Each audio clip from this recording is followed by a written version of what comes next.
இந்த குறியீடுகளோட பக்கங்கள் தெரிஞ்சிக்கணும். இந்த குறியீடுகளோட பக்கங்கள் உங்களுக்கு தெரிஞ்சிக்கணும். சரியா? குறியீடுகளோட பக்கங்கள் என்னன்னு சொன்னால், இந்த குறியீடோட இந்த வாய்ப்பக்கம், இந்த பெரிய பக்கம் வாரத்தில் பெரிய நம்பரும் சின்ன பக்கம் வாரத்தில் சின்ன நம்பரும் வரும். அப்போ பெரிய பக்கம் வாரத்தில் பெரிய நம்பர், சின்ன பக்கம் வாரத்தில் சின்ன நம்பர் வரும்ன்றது உங்களுக்கு தெரிஞ்சிக்கணும். சரியா? இப்போ நீங்கள் சொல்லுங்கள், மைனஸ் ஒன்று பெருசா ப்ளஸ் ஒன்று பெருசா? எது பெருசு? எது பெருசு? மைனஸ் ஒன்று பெருசா ப்ளஸ் ஒன்று பெருசா? எது பெருசு?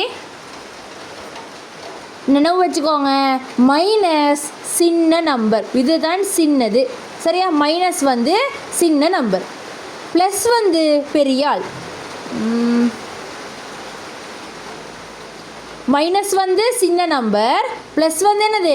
பெரிய நம்பர். ப்ளஸ்ஸாக இருந்துச்சின்னு சொன்னால் அது பெரிய நம்பர், மைனஸாக இருந்துச்சின்னு சொன்னால் அது சின்ன நம்பர். சரி தானே? வெயிட் ஷேப் உருவாகுது.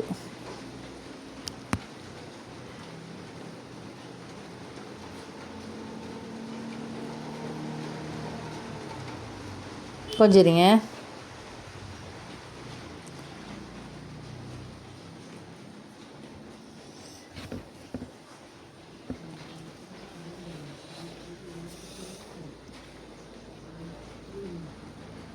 பாருங்கள், எல்லாருக்கும் ஒயிட் போர்டு வருதாண்டு.